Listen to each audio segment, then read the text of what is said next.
Okay, so it's Sunday, December 16th.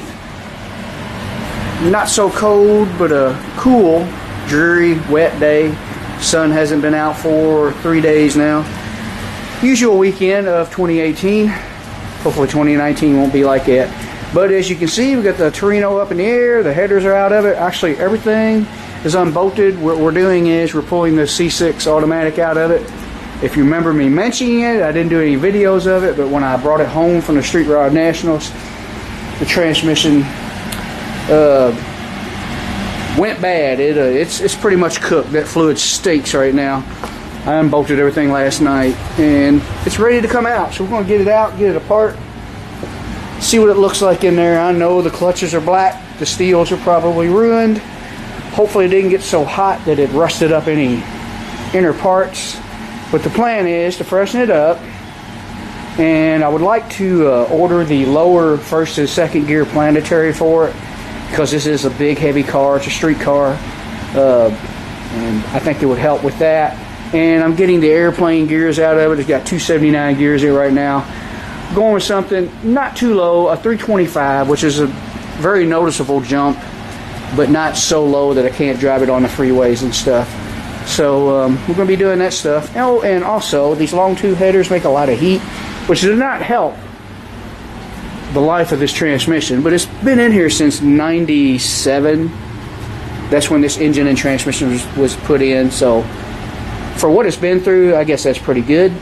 We're going to have to, but on these headers, I'm wanting to try to make some shorty headers fit. I ordered some. If it doesn't take too much to make them work, they're actually for a truck. There's only $109 with free shipping. It's supposed to be stainless.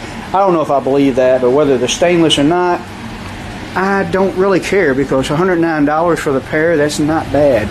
It looks like I could have some issues with my steering box by the looks of them.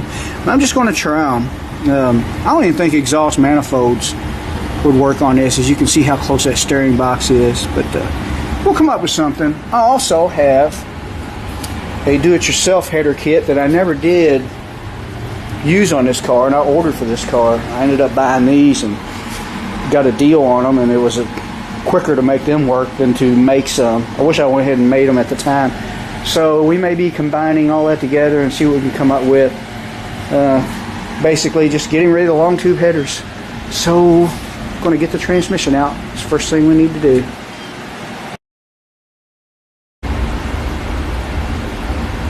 Drain the fluid, as you can see, metal, very black. So nothing new to me. I knew this thing was cooked, but just to let you know what we're going to be in for when we take it apart. It's going to be nasty, and it does stink. I don't have a lift, and I don't have a real transmission jack, but I use the trusty Harbor Freight aluminum motorcycle jack, which works pretty good as a transmission jack. Everything should be unbolted, but I'm not going to promise that. Everything except the cross member, of course. Bell housing's undone, torque converter's undone. Speedo cable, starter, exhaust, of course, as you can see. Did I mention torque converter? Yes. Shifter. Did it all last night. Oh, can you do? Yeah, I'm out of the way.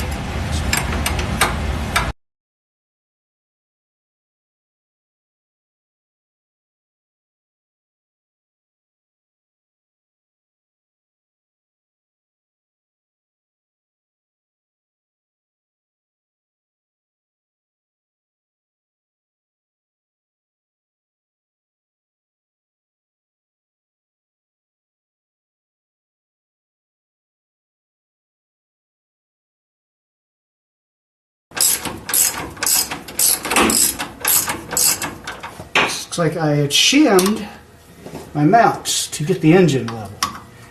Something done so long ago, I forgot about it. So, I guess we should leave them in there. This is a non-stock application, no 429s.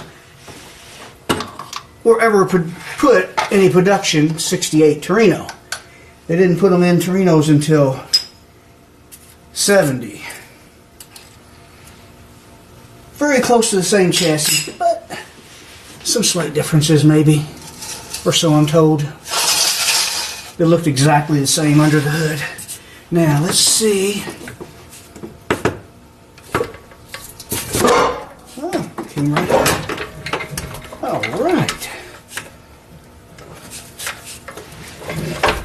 Down and back. Make sure it don't hang on nothing. I guess it wouldn't hurt for me to look. Ooh, that thing stinks. Very, very stinky. Oh, shifter arm's kind of hanging. Oh, it's not too awful dirty. We know what's inside.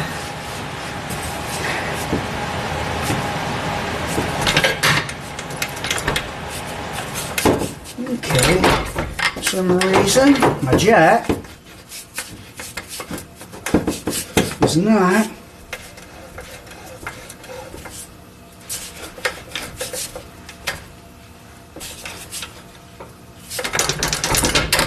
letting. I know what's wrong. There's a nut or a washer somewhere. Aha! Remember that bolt I said I would get later? I think that's why my jack wouldn't drop. I shouldn't have waited till later. Let's see what happens now. Can you see that? Probably not. Should go all the way down. Ah, that's better. Always something just to pick on me.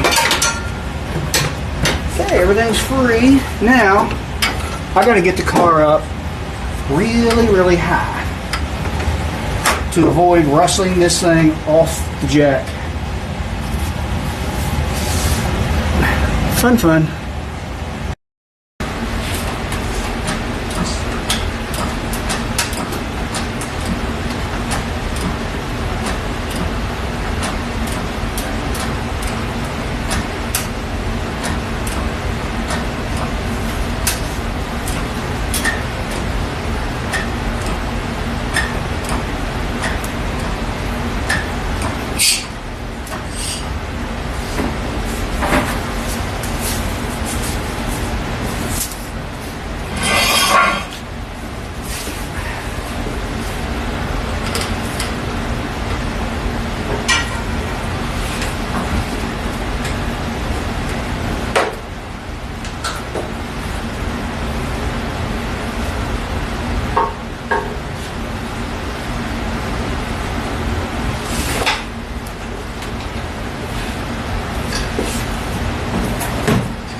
There it is. One stinking, ugly C6 out of the car. I don't even know if I want to even attempt to send this converter to anyone. See all this right here? I should have shown it before I knocked it off my hand. A lot of stuff just flaked off of it like it's been really hot. Could be because it's been in here for 25 years, but this thing, see how rusty that is? Kind of looks like it's been hot. Look at that. This converter got hot. Maybe I should have them send me a new one. I don't know. Just see what they recommend. Stinky fluid inside. I don't like Permatex on a transmission pan. I wish I hadn't used it. Okay, yeah, I see a lot of black, nasty stuff. And it stinks. That's not the full brunt of it because a lot of it went right back down on the filter. You see metal in it. Hopefully it's just from the steel friction plates and not any other parts. We'll be looking at it all. for sure. Give you a good closer look. Down inside of there. Hands are greasy, so it's a little awkward. Yeah, a lot of stuff in there. So we're going to get this the rest of the way apart. I'll show you what I find.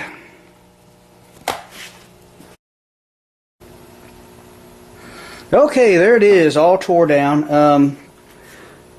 Clutches, not as bad as I thought. They definitely need replaced. That's no brainer there. But here's the case clutches. They still looked actually good. Steels actually look good.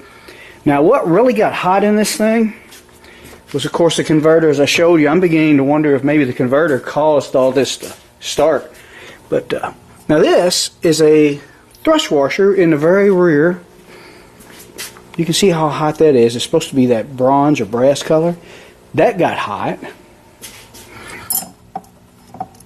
That is not just sludge on it. That it actually got that hot and scored it. Now my rear sprag, it was all together, but it does have a broken spring in it, which actually didn't cause anything to go wrong. It didn't. Those springs let go when I pulled it out. Here's a thrust washer that I think that doesn't look bad. This one has turned color, turned blue. Bushings, see rear case bushing. It looks black. A little white. Wipe it off. But it's kind of weird how those clutches are not as bad as I thought, with all these bushings and thrust washers show that it got really hot. But it could be just because the fluid broke down because of the overheating. Of course, I just showed you that. Now here are the direct clutches. Weren't bad at all, which really surprised me. One thing I did see, now I'm sorry, these are the forward clutches. They weren't bad at all. As you can see, there's no hot spots on the pressure plates or the steels. Show a little wear, but not bad. Now it had proper clearance from what I could tell. I didn't check it with the feeler gauge, but it felt pretty close. Now the direct, which is called the reverse high, I believe. I know it's the high gear. They got hot. See them blue spots on there? Hot spots, as they call them. Now the clutches don't look as bad as you would think. But look at those steels. That was some serious slippage going on there. But one thing I noticed is, look how hot that thrust washer got. But the one thing I noticed on these clutches, someone made some modifications for to fit 5 clutches in this, and there wasn't enough stock clearance. It was really tight even after the wear, and you can see how tight it was. Look at that. It's a miracle this transmission lasted that long, that many years. I mean, a lot of times when your stock clearance is that tight, it fails immediately. But this thing has been together for 25 years. So, and just for the record, I did not build this transmission. This transmission and the engine I bought in 1988 and got it in the car in like 95 or 96. Band got hot, of course. It's chipping off, got black. I've got one of those. Let's see, I've got a bushing kit for it. I'm going to replace all the bushings. I'm going to have to order a thrust washer kit. Some of the thrust washers will be replaced with Torrington bearings. I may go ahead and take the time. It will take a lot longer because I'll have to do it and measure each Torrington bearing and order one, or Torrington washer, and order a Torrington bearing to match it, and do these one at a time. Then you got to machine your hubs to get your end play correct. But I'm thinking about replacing all of these thrust washers with Torrington bearings. You can do all of them except one, because I did it in a race car transmission in the 64 Fairlane. But that's what I found there, and that's what I plan to do. And the front pump is okay. The gears, pump gears, not bad. A little bit of scratching there, but that's just normal wear. Thankfully, I think the front stator support or pump support is fine. You can see that bushing looks really bad. It's black, but it did not spin, and I'm sure that it did not spin on me because the oil groove is still lined up with the oil hole. So that's good. And this transmission has had some good things done to it. See all these holes in this direct drum? That is not stock. That is similar to what I did to the race car transmission. It's supposed to help squeeze all the fluid out when the clutches are compressed. That is a modification that the actual shift kit or transmission rebuild kit I bought for the race car transmission a long time ago recommended to do. They gave, it was like a big book of instructions on what to do. I need to find that book, and I want to try to do everything to this one that I did to my race car transmission. Valve body, I will have to take it apart, take each piston out, and clean all the cylinders out because it's full of sludge, polish off every piston, make sure the springs aren't damaged. So there's going to be a lot more detail to getting this one right than it was the last transmission video we did in the race car, because that one was working fine. We just made sure everything was okay. I will also probably order an aftermarket servo that will help it shift a little harder. I know it made a difference on a race car transmission. And I think that's all. That's what we'll be doing. And I think I mentioned earlier, I'm going to get the lower first and second gear planetaries. I think stock first gear is 246. I don't know what second is, but the aftermarket one is a 270 something. I think it's 276 for the aftermarket and 242 for the stock. So that will make a noticeable difference in first gear. That plus the 325 gear that we're going to put in the rear end compared to my 279 airplane gears, yeah, that'll make a huge difference off the line. But on this converter, I don't even know if I'm going to try to send this to those people. I might, because it is just so, it got so hot. It could have caused it, and something else I thought that might cause it are them steel braided lines I've had on there for so long with the that is the old style, as I told you earlier, and it's got the rubber in it. The transmission fluid could have softened that up, and maybe they closed up. Because one thing I did notice, even though the clutches looked pretty good in the direct, there wasn't a lot of fluid in there. So there's some, but I would expect it to have been wetter. But anyway, I'm going to order some parts, and in the next video we'll probably start doing some things to get this transmission together. And thanks for watching.